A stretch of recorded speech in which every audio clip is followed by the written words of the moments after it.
PlayStation E3 booth. So here you can see, again, so Resident Evil 2 is very near and dear to tons of people's hearts. And just this first shot of the Raccoon City Police Department, like the huge open foyer, like tons of nostalgia just like hit you. It's pretty crazy. Like, not everything is exactly where you remember it, but that's kind of intentional because this game isn't just a remake. It's a whole new game that we're building off of the foundation that the original game had built. So there's going to be a lot of familiar stuff, but there's going to be a lot of new stuff as well. So. And that's how you got to do it, right? I mean, it's been close to 20 years, hasn't it? Yep. Right. This game alone, 20 years. Wow. Does it make you feel old, Sid? I feel old when I know. That makes me feel a little old. David, Marvin, you there? I found a way out. It's in here. So did you actually go back and re-watch the original and then like frame by frame decide what you wanted to keep in and what you wanted to update? Definitely, yeah. Some of them were like are pretty faithful to the originals, but something like this back in the day on PlayStation, it was the graphic power is not quite the level of PS4 or PS4 Pro just yet. A lot of the movements, characters jumping around, fully voiced stuff. It's a little bit more crude, but definitely classic. But some stuff is new, but some of the originals are there as well. So a big change here is the fact that we're really playing the game. We're Leon Kennedy. And when I think of Leon Kennedy, I think of Resident Evil 2, but I also think of Resident Evil 4. Yes. And you guys have opted for more of a Resident Evil 4 approach to the controls. So Yep. Tell me a little bit about that. Definitely. So the over-the-shoulder thing, we know it's the original game with the fixed camera in the corner. That's very, again, near and dear to people's hearts. But with the over-the-shoulder camera, we're building a new game. This isn't a remake of the original. It is a full new game that we really want to push. And the idea of having over-the-shoulder, the pinpoint accuracy of really trying to take down zombies, it felt better for this experience, so that's where we went through. So. But the big difference is the it's less shooter elements compared to the Resident Evil 4. This is more, like a Metroidvania style, survival horror, classic gameplay. So we actually try to keep the original, gameplay feel from the original. So that's kind of what we were trying to do in this new Resident Evil 2 as well. The lighting feels very similar too. Yes. Yep. Yeah, definitely one other thing is like, so to make it like, people always see the over-the-shoulder first person, think of just like, you're going to be running up the walls and doing backflips and things like that. It is definitely not like that at all. The zombies in this game are tough. And not just like, if you see one or two or three, like, I got to look out. If you see one in a hallway and you can't get by them, like you fear for your life type thing because you're probably going to die. So you really got to be careful with your ammo.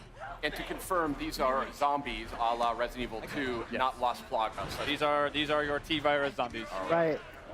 Just had to settle that one. So Leon here is trying to save one of the fellow RPD officers. It's not looking good, unfortunately. So. Oh, that didn't go very well.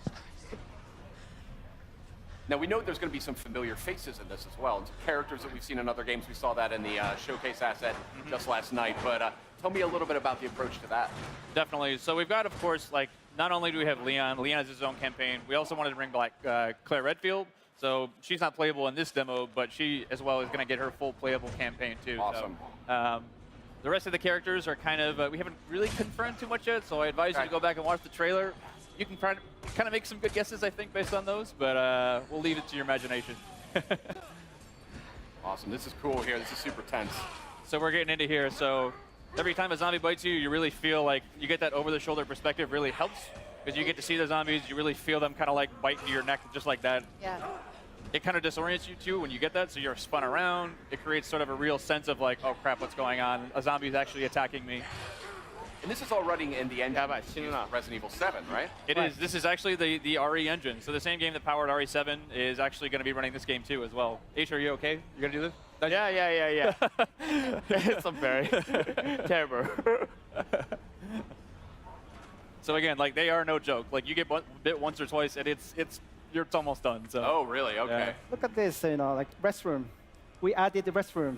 Yeah, so that was one thing that was really in the PS1 game, it was one of those ones. It's limitations back in the day, but there were actually no restrooms in the original PlayStation. Right. That's a good point, Yeah. actually. Right. So in this demo, we wanted to make sure that we have a fully functioning bathroom. We put a little treat inside there for you, or a first aid spray. That's a back of box. Yeah. Right. If I've ever heard of one. I noticed you just picked up some first aid spray before. A lot of what I love about survival horror games is the limited supplies. You really have to like think things through. Is that an element that you guys are working with?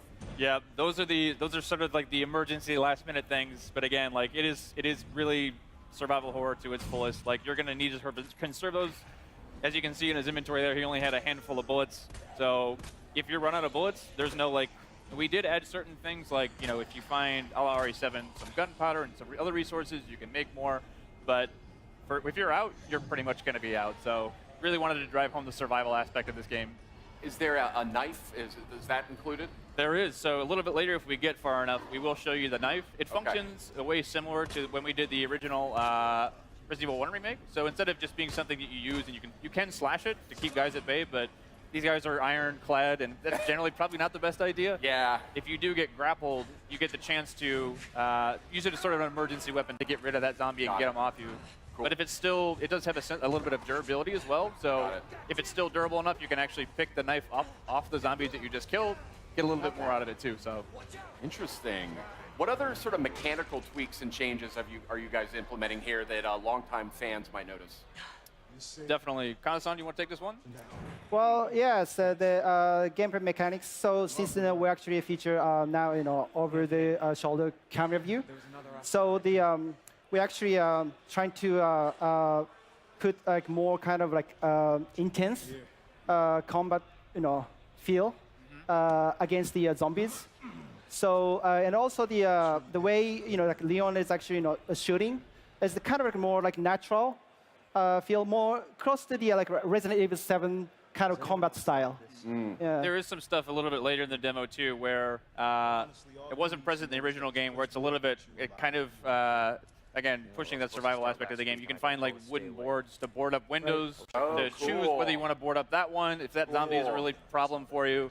Otherwise, you can save it later in case something else comes up. But it really is about that choice of how do you want to play. That is cool. That's something I've always wanted to see in more like zombie games. Is Right. the ability to fortify. You Yeah, know what I fortify mean? stuff. Because that's like the first thing you're going to do, right? If you were in a real zombie Board attack. everything up. And you're now, stick- obviously, Sid and I are big Resident Evil fans, but for those out there that maybe haven't, approached the franchise before or something, do you feel like this is a good title to start with?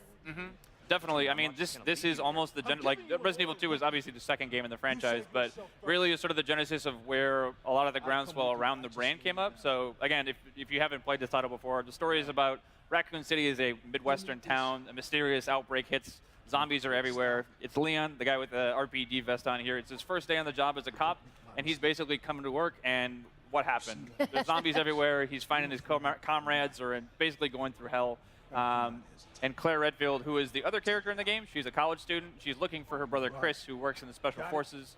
And they basically fates intersect, and you'll be able to sort of see each other's perspectives throughout the game. So So now he's got the combat knife yes. from. So here we have our knife Yeah, that we get from Marvin. Marvin. Yes.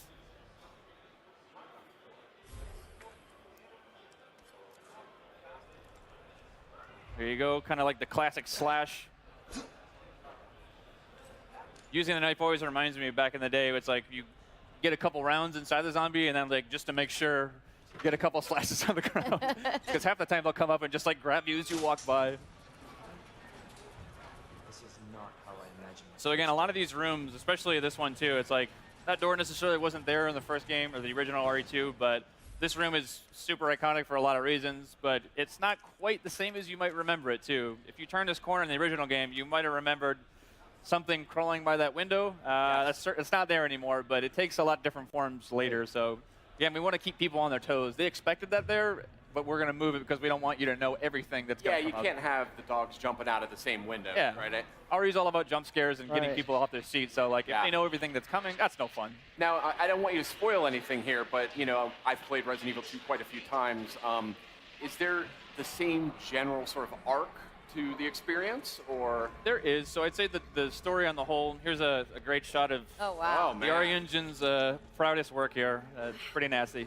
Crazy. But yeah, so the story as a whole, like in general, you'll see a lot of the same things be happening, but again, it's not exactly the same. So you'll see, characters that you might have just like talked with very briefly. You get a little bit more backstory into there. Places that you just walked by in downtown Raccoon City, you're going to get a chance to go in there and play a little bit more. So.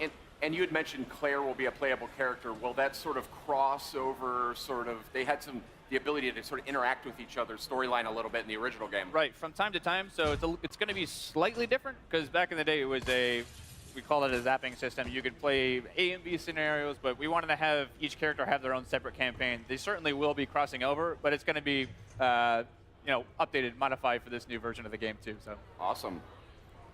This is looking great, guys. I'd love to sit here actually and do this for about another 15 or 20 minutes, but I think we actually got to get going, okay. Which is a super